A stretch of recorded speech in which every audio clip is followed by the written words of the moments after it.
Hello again.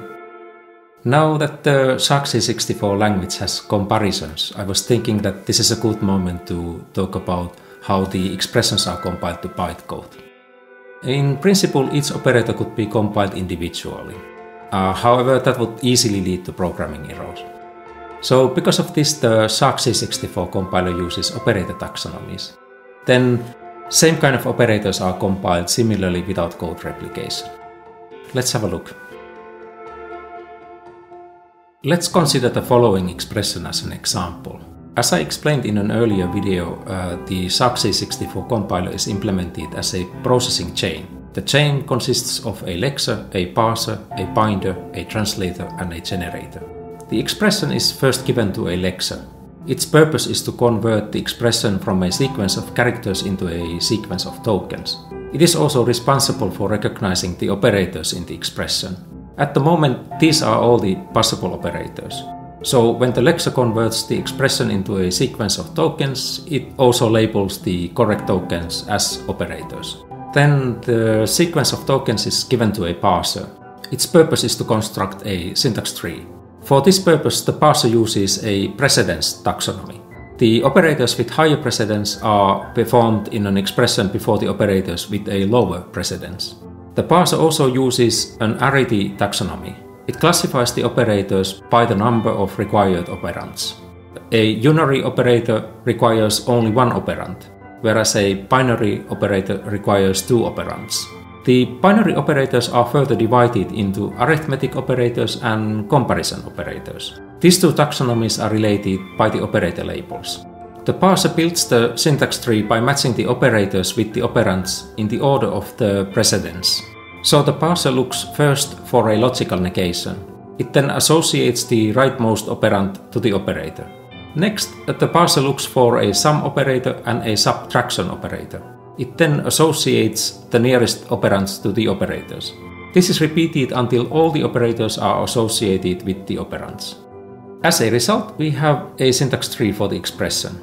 The syntax tree is then given to a binder. Its purpose is to refine the syntax tree into an object graph, where the operands and the operators are associated with correct variables, constants, and data types. As the variable matching was already presented in an earlier video, we consider now only the matching of the data types. For this purpose, the binder uses the arity taxonomy as well as a signature taxonomy. The signature taxonomy describes how the type of the operands relate to the result type of the operator.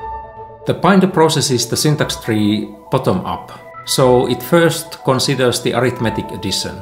For the addition, the result data type is the same as the operand data type.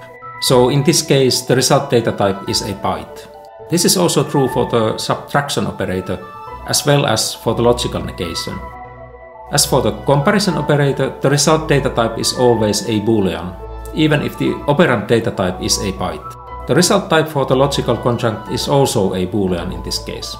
So, as the result, we have now an object graph capturing the operand data types and the result data types for the operators. The object graph is then given to a translator. Its purpose is to translate the object graph into a program fragment using intermediate representation language. For this purpose, the translator uses a commutativity taxonomy. If an operator is not commutative, the operands must be applied from left to right. If an operator is commutative, the operands can be applied in any order. The translator processes the object graph from right to left. This processing order minimizes the use of temporary variables. So, in this case, the translator first translates the rightmost subtraction. As the subtraction is not commutative, it has to be computed from left to right.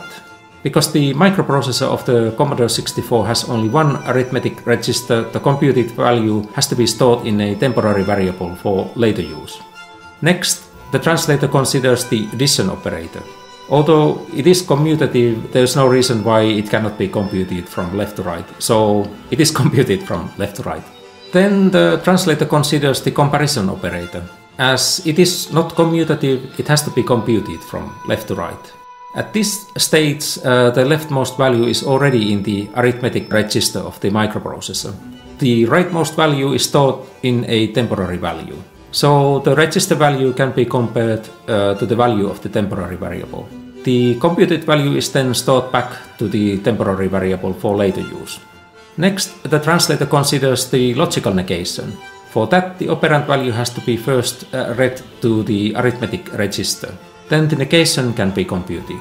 Lastly, the translator considers the logical conjunct, which is a commutative operator. At this stage, the arithmetic register has the leftmost value and the rightmost value is stored in a temporary variable. Then the conjunct is computed by using the stored temporary variable. So, now we have a program fragment that describes the computation. The program fragment is given to a generator. Its purpose is to generate bytecode from the program fragment. That step is rather mechanical and it requires no knowledge of the operator taxonomies.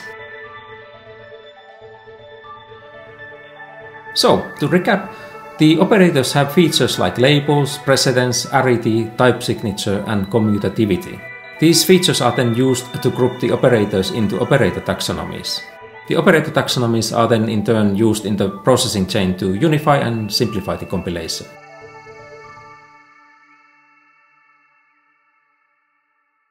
It is interesting to see how formal methods seem to be slipping into this implementation of a compiler. One can of course implement a compiler without any kind of fancy data structures. However, in this case the use of taxonomies does really simplify the implementation significantly. So, I'll keep on working with the SAC C64 compiler. Thanks for stopping by and see you soon!